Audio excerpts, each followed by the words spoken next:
me choca, é da natureza humana. Você se fecha. Não, isso aqui são absurdos, como aquele meu amigo que eu falei ainda há pouco. Você retrai, porque vai chocar você. No nosso meio espírita, eu lido com isso o tempo todo, porque às vezes até eu falar da água magnetizada já choca. Ah não, mas eu tenho 30 anos que a minha água foi feita desse jeito. Eu sinto muito, mas não era a melhor maneira. Eu não digo que é errado, mas não é a melhor maneira. Você quer fazer o melhor? Então faça o jeito que deve ser feito. Estava conversando aqui com uma pessoa nos intervalos sobre a questão do o amor ou a técnica. Essa formulação já está errada na formulação. Não é amor ou técnica, é amor e técnica. Mas quem não quer estudar magnetismo já diz, mas o amor é mais importante do que a técnica, portanto a técnica é dispensável. Isso é uma forma infeliz de se analisar qualquer coisa. Porque não existe exclusão. Tudo é inclusivo. O amor com técnica inclusiva amplia. Onde é que ele vai restringir? Então, se a gente começa a trabalhar por exclusão, a gente termina sem nada nas mãos. E tudo é inclusivo. Se alguém chega para mim e me diz uma nova informação que eu tenho duas opções: posso rejeitá-la ou posso absorvê-la e dar em cima da absorção eu vou fazer um novo estudo. Isso é ótimo para mim, como é ótimo para todo mundo. Mas às vezes a gente tem uma mania de excluir. Nessa exclusão a gente perde muita coisa. Eu queria fazer medicina quando era jovem, mas eu confesso, eu dormia tanto quando era jovem que eu dizia, eu não vou de noite me acordar para ir atender um plantão de alguém. Por incrível que pareça, foi por isso que eu não fiz medicina. Pelo menos foi esse o motivo lógico e racional que eu usei para não querer fazer medicina. Mas o meu instinto era ter sido médico, mas eu não quis fazer medicina. Quando eu estudei a coisa da depressão e cheguei lá, aí eu agradeci pela primeira vez por não ter feito medicina. Porque se eu tenho feito medicina, eu não teria abertura suficiente para entender o que eu entendi. Por quê? Porque a gente é formado. Eu sou de formação de engenharia. Tem muitas coisas que eu raciocino quando eu tenho mais raciocinando em cima de uma obra. De vez em quando eu digo, peraí, Jacó, isso não é uma obra. Pá, calma.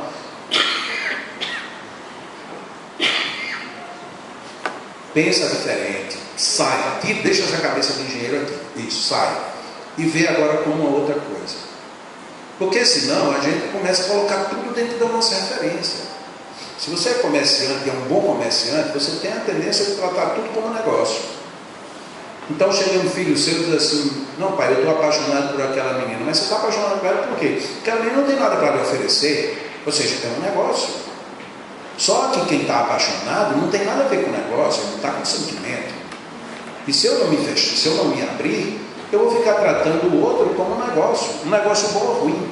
E isso a gente já conhece da história da humanidade, que é péssimo. Você tratar sentimentos com lógica de comércio. E assim, qualquer coisa. Então nós estamos para desenvolver. É Liane ou é Liliane? Hein? Liliana, vem cá, Liliana, por favor. Eu vou fazer as minhas experiências aqui com Liliana. Teve várias pessoas que me pediram para vir para cá. Aí eu escolhi uma que não me pediu.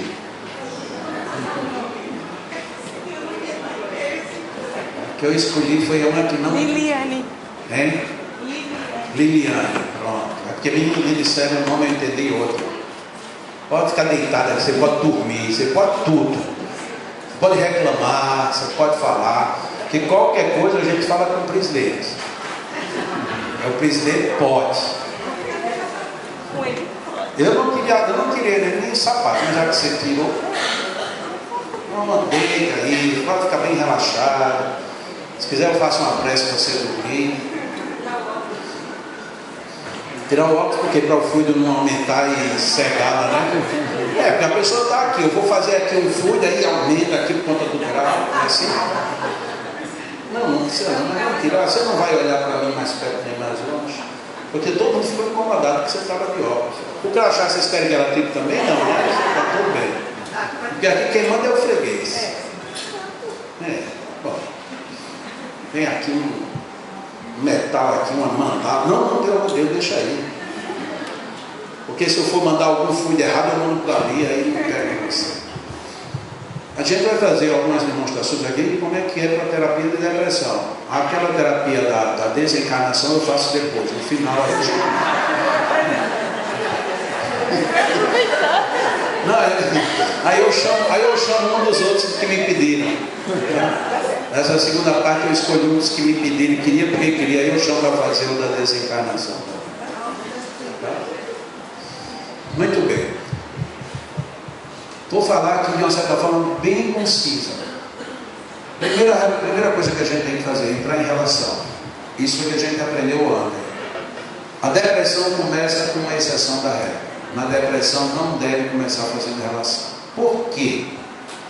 Porque a relação normalmente envolve movimentos lentos e parados. Então você vai tentar sentir esse ponto, vai ficar tentar sentindo. Então você está aqui sentindo. Muitas vezes, como o depressivo, supondo que fosse o caso, o depressivo ele é sugador, ele puxa energia. Se eu estou com a mão muito lenta, ele começa a puxar energia. Se eu sou magnetizador e ele é sugador, o que vai acontecer? As minhas usinas, os meus chakras vão começar a esterilizar fluido. Como o depressivo ele está congestionado, se ele começar a sugar, essa congestão aumenta.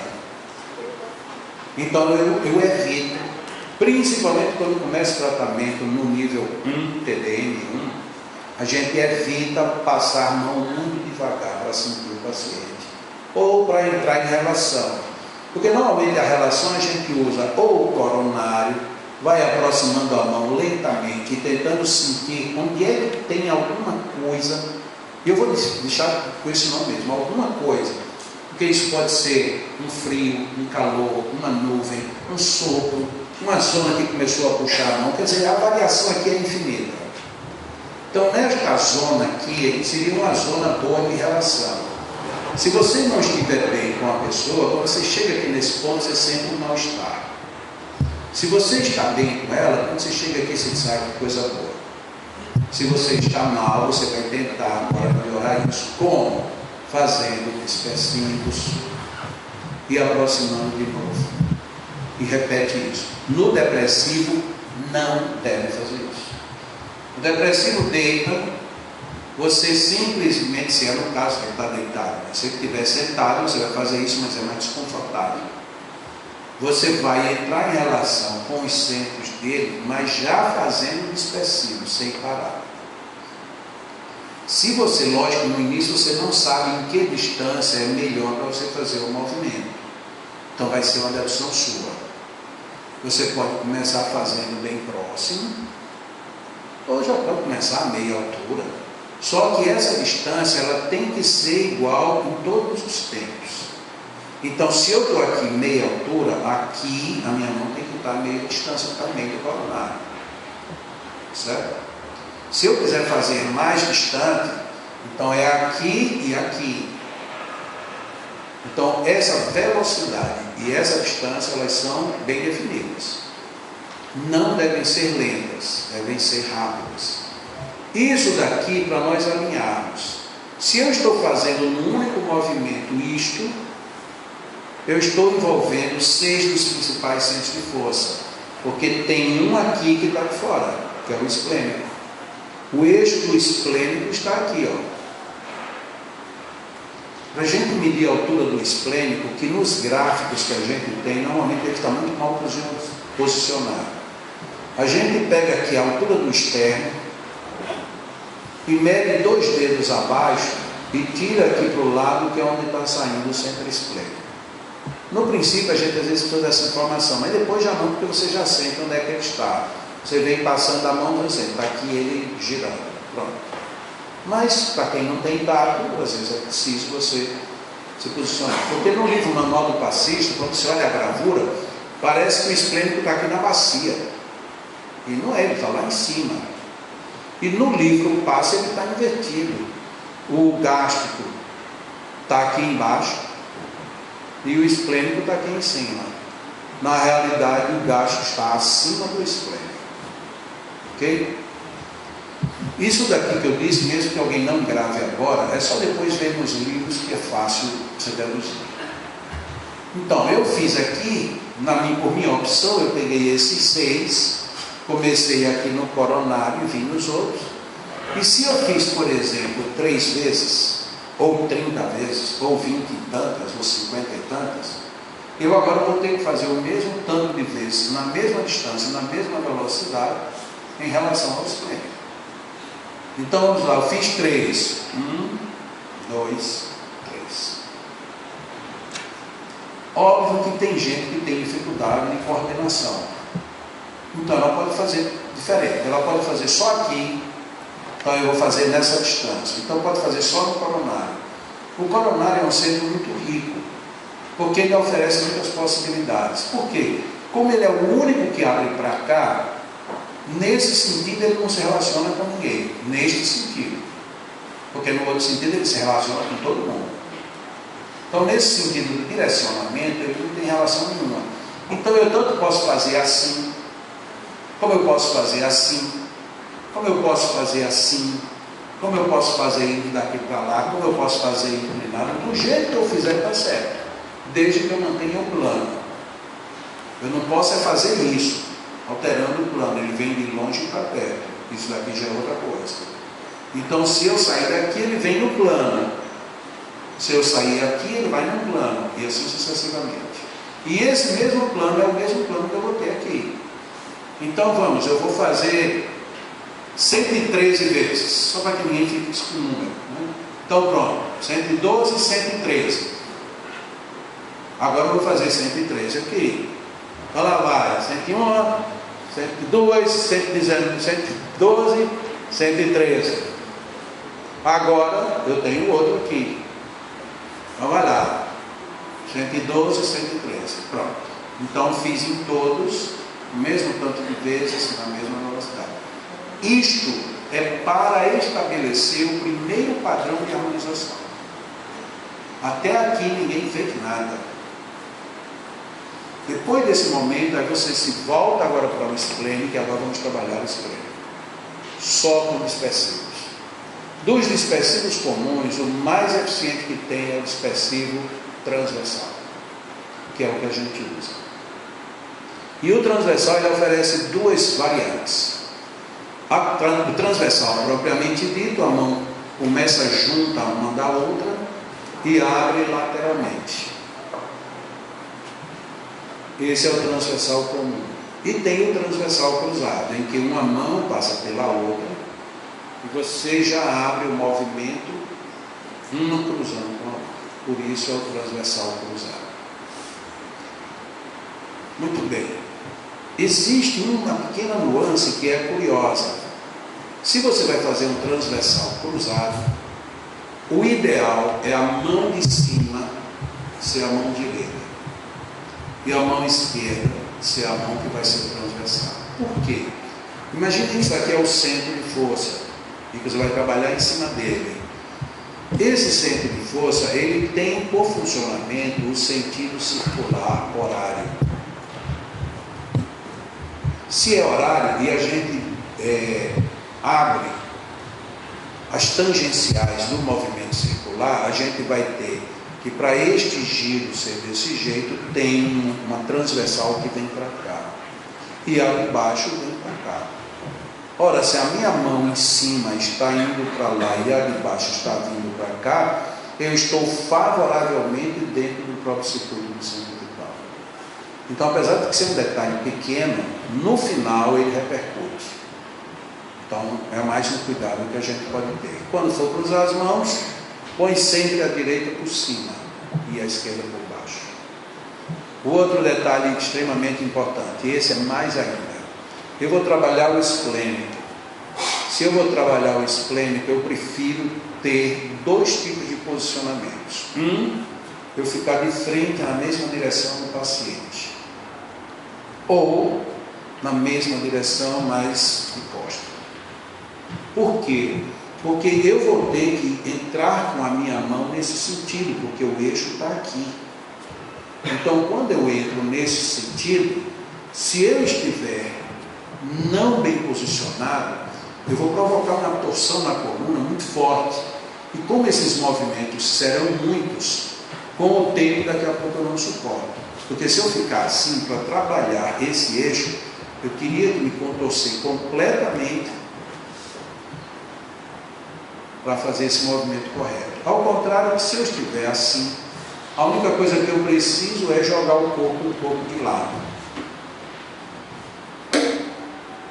Na próxima vez que eu for repetir, eu viro e faço. Qual é a vantagem? Como sempre tem um braço subindo e o outro descendo, no momento em que eu estou desse lado, o meu braço esquerdo vai cansar mais do que o direito, porque ele vai subir. Quando eu virar, quem vai subir agora é o meu braço direito. Ou seja, é uma forma de eu descansar um pouco o movimento dos braços. Eu estar daqui para lá ou de lá para cá não interfere. Interfere sim no conforto do magnetizador. Por que isso é importante? Porque são muitos movimentos. Porque se fossem só 2 ou 3 não faria muita diferença. O problema é que no final de uma sessão do TDM1, a gente pode chegar até ali perto de 1000 movimentos. Portanto, você vai precisar estar bem. E então como é que eu vou fazer? Eu estou todo travado, depois se destrava, porque não tem jeito. Para certas coisas você nem vai precisar mais para a academia, aqui você já resolve.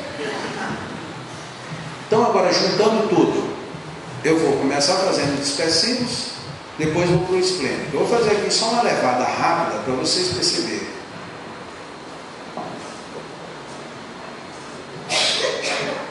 Uma pessoa sem muita habilidade pode escolher fazer aqui.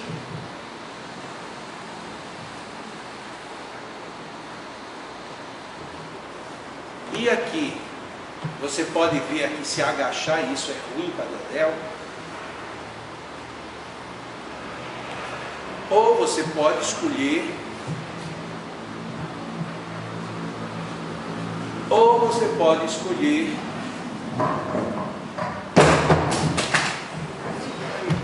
o microfone. Isso que coloca daqui, né?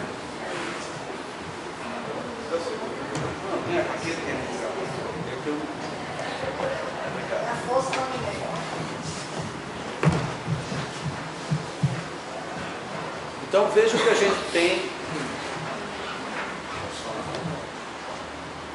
Vejam que a gente tem muitas possibilidades. Isso daqui é para fazer a primeiro alinhamento, a primeira harmonização. Só que o ideal é fazer assim. Faça, se você quer fazer de 1 por 1, faça assim.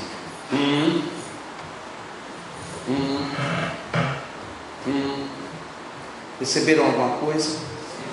A minha mão está subindo. Ou seja, eu estou tratando o paciente por camadas. Por que isso? Porque o congestionamento nem sempre ele está só na zona ativante. Ele está em outras zonas. Enquanto mais zonas eu fizer, mais eficiente será no final. Só que se eu fiz em 10 zonas aqui eu também tenho que fazer em 10 zonas diferentes. E ali também. Depois de feito isso, aí eu venho para o esplênico. Aí vão ser só transversais no esplênico.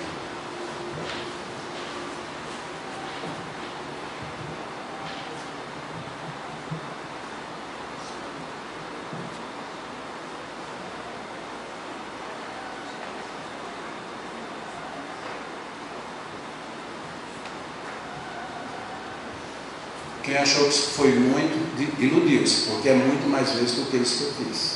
Muito mais. Esse é o momento em que o esplênico vai começar a sofrer sua primeira descompressão no seu congestionamento. São muitos transversais no esplênico.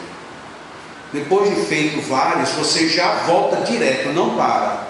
E você já faz de novo em todos os centros, como que realinhando tudo, na mesma velocidade, mesmo padrão. Terminou, vira. E aí pega o esplênico outra vez. Acha que está suficiente, volta de novo tudo outra vez. Achou que já está alinhado, já virou outra vez e volta para o esplênico. Numa sessão dessa, se você for muito habilidoso e muito experiente, você vai gastar pelo menos uns 15 minutos.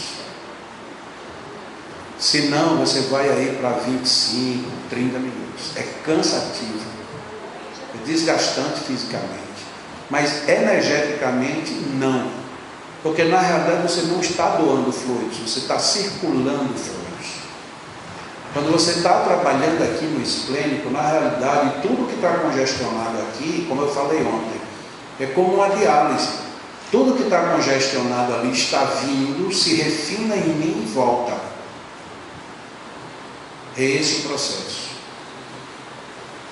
Então, enquanto estamos no primeiro nível, a gente faz isso. Só que isso é o que está no livro.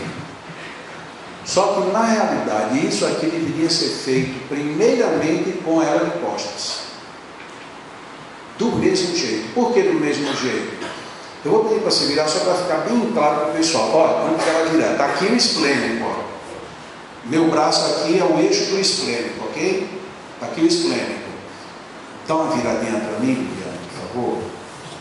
Depois a gente desvira de novo. Só para que o pessoal não tenha dúvidas. Onde é que está o reverso do esplênico?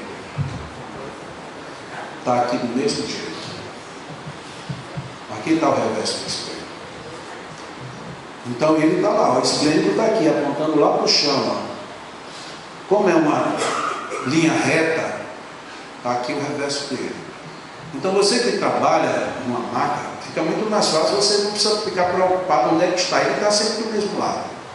Se você está de costas, ele está aqui. Se ela virar, ele está aqui. E aí você vai fazer o quê? Exatamente a mesma coisa. Se quiser desvirar, fique à vontade. Aí, qual é a grande vantagem que tem aqui? Você trabalhar primeiro nas costas. Porque quando você tem já uma depressão estabelecida ou estabilizada, ela já afetou o refluxo. Ou não? Claro que sim, o refluxo já está travado. É óbvio que se você ordena tudo aqui outra vez, você refina, vai ser mais fácil passar no refluxo. Mas às vezes o refluxo tem bloqueios severos. E aí qual é a vantagem? Você ajusta tudo aqui, está tudo ajustado, mas isso não flui, ou não reflui. A pessoa sai 2 dias depois, ela está do mesmo jeito. Por quê? Porque não está havendo retorno dessa energia. Por isso que quando a gente inseriu, começar com o paciente de costas, deu o melhor resultado. Por quê? Você predispõe para que o refluxo aconteça, então fica todo mundo aqui pronto para que o fluido venha. Ou seja, limpa logo isso aqui. Está tudo prontinho? Tá. Agora vamos fazer a circulação mesmo.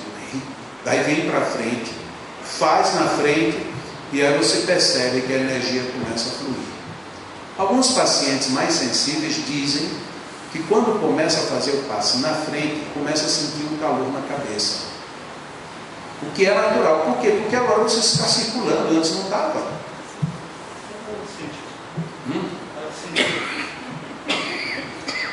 Você sentiu? Ela sentiu porque eu estou tossindo.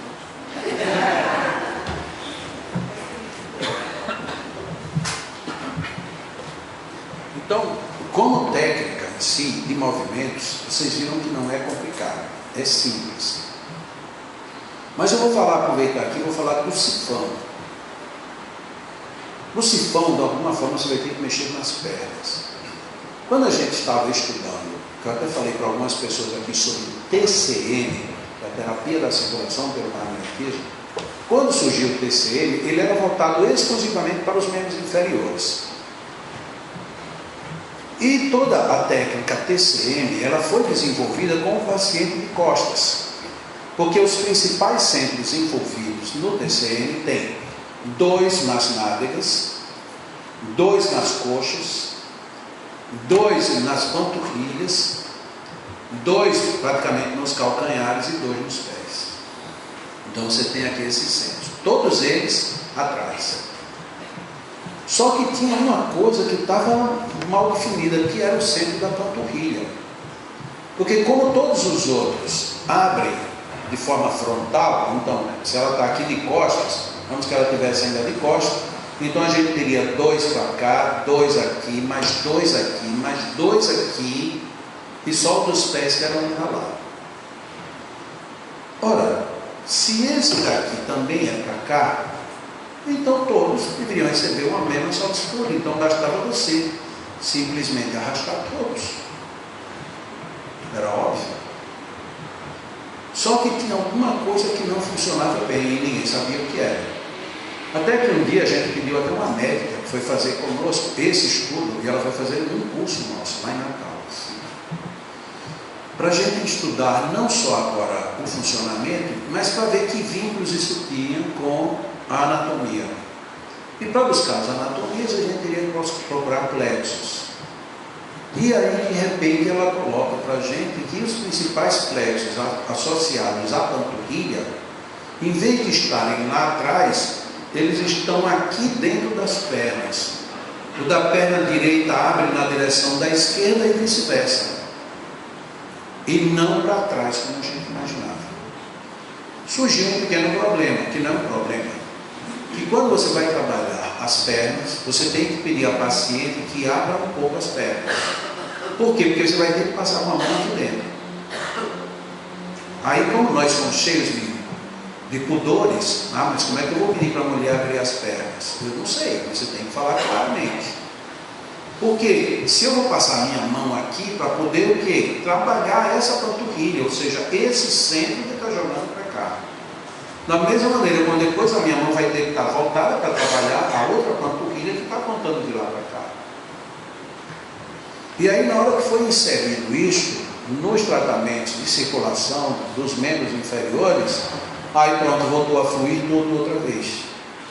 Então imaginemos se a gente fez aqui toda essa terapia depressiva, mas acha que os sifões estão bloqueados, então o ideal é o paciente estar de costas, e aí o ideal é você fazer já no primeiro momento para não ter que ficar revirando o paciente.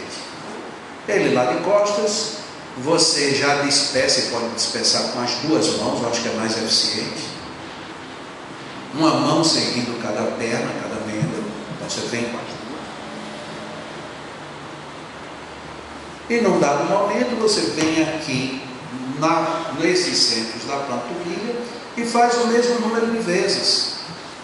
Se por acaso você estiver precisando trabalhar mais distante, não tem problema. Essa panturrilha da perna esquerda eu vou pegar ela aqui, ó, fora, além da outra perna. Quando eu quiser trabalhar essa outra na forma mais calmante, eu, em vez de ficar batendo na perna, eu venho para cá e faço para fora. Então não tem mistério, não tem nada. Agora, tem que você entender. Uma das nossas dificuldades é essa. A gente já teve dificuldade quando André Luiz colocou 700 de força no meio espírita. Quem é jovem não sabe disso. Mas naquela época deu um pandemônio aquele livro de André Luiz. O meio espírita não queria aceitar de jeito nenhum. Mas terminou aceitando. Ora, para aceitar 7 deu trabalho, aí de repente só para o TCM, você precisa de mais 10 centros. Então criou uma outra dificuldade. Mas aí você tem uma outra situação. Você quer resolver o problema? Então você vai ter que usar.